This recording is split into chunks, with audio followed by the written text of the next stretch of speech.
आज हम आपको भारत की एक दिव्यांग महिला और प्रथम दिव्यांग महिला जो एवरेस्ट पे जिन्होंने विजय पाई, एवरेस्ट की चोटी पे जो पहुंची, अरुणिमा सिन्हा, उनके बारे में कुछ बताएंगे। उनकी स्टोरी सुन के आपको लगेगा कि मनुष्य क्या कुछ नहीं कर सकता, जो ठान ले वो कर ही सकता है, 100% कर सकता है, उसमें कोई भी दो राय नहीं है, उसको कोई भी रोक नहीं सकता। उन्हें दिव्यांग होते हुए भी, विकलांग होते हुए भी एवरेस्ट पे जैसी चोटी, जिस पे चढ़ना बहुत ही मुश्किल है, विश्व की सबसे ऊंची चोटी एवरेस्ट, जिस पे जाके भारत का झंडा लहराया, उनकी स्टोरी के बारे में बताते हैं। अरुणिमा सिन्हा का जन्म उत्तर प्रदेश के अंबेडकर नगर में हुआ 1989 में, और बचपन से ही होनहार थी, गेमिंग में उनका बहुत मन लगता था। तो वॉलीबॉल, नेशनल स्तर की वॉलीबॉल की खिलाड़ी थी, साथ में फुटबॉल की भी नेशनल स्तर की खिलाड़ी थी। वॉलीबॉल और फुटबॉल उनके मेन खेल थे और वो उसी खेल पे अपना पूरा ध्यान देती थी। पढ़ाई में भी ठीक थी।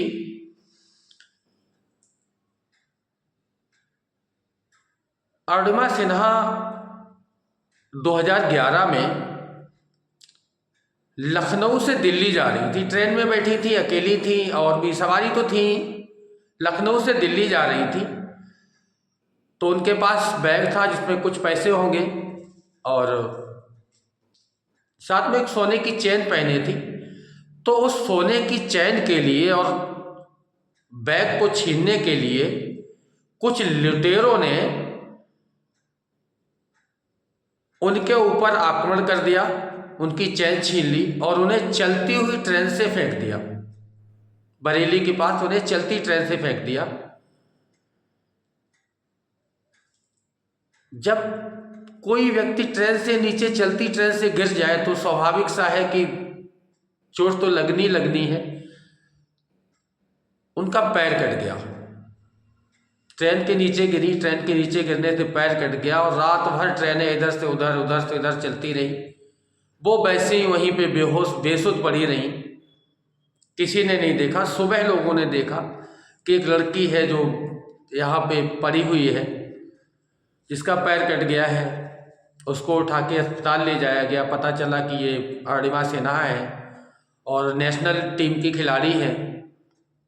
उनका ट्रीटमेंट हुआ तो अरुणिमा सिन्हा धीरे धीरे सही हुई, रिकवर हुई।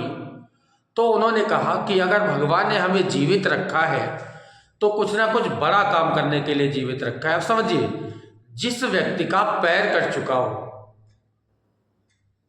लेकिन फिर भी वो ये सोच रहा है कि भगवान ने हमें जीवित रखा है तो कुछ ना कुछ बड़ा करने के लिए जीवित रखा है।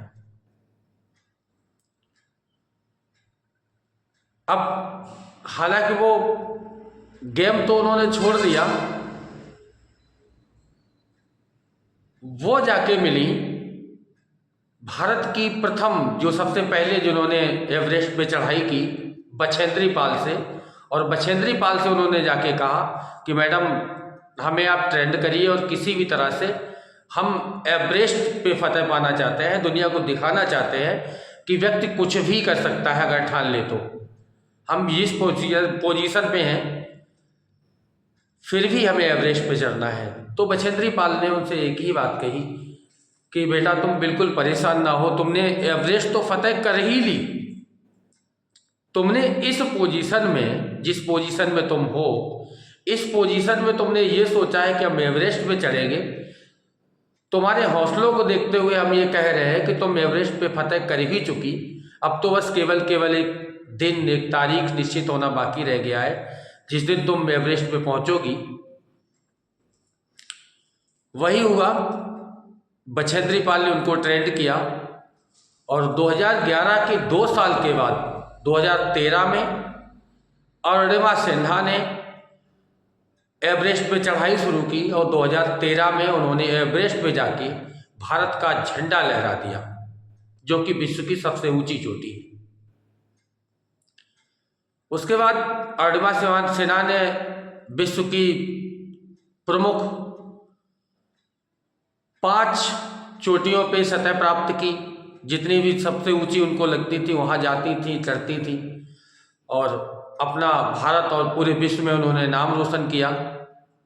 भारत सरकार ने उन्हें पद्मश्री की उपाधि से नवाजा। तो हम देखते हैं कि मनुष्य अपने जीवट और कर्मठ प्रयास और संघर्ष के द्वारा क्या नहीं कर सकता। अगर सोच ले तो सब कुछ संभव है। जो लोग बिल्कुल सही हैं, शरीर से स्वस्थ हैं, मन से स्वस्थ हैं, वे लोग हौसले हारने लगते हैं। तो लगता है कि बताइए, जब ऐसे व्यक्ति जो शारीरिक रूप से अपंग हो चुके हैं, दिव्यांग हो चुके हैं, उनके अंदर इतना हौसला है, इतना कर सकते हैं, तो जो लोग बिल्कुल सही हैं, भगवान ने सुरक्षित रखा हुआ है, वो तो जो चाहें वो कर सकते हैं। अर्धमा सेना को नमन, ऐसे भारत की सुपुत्री को नमन। जय हिंद, जय भारत।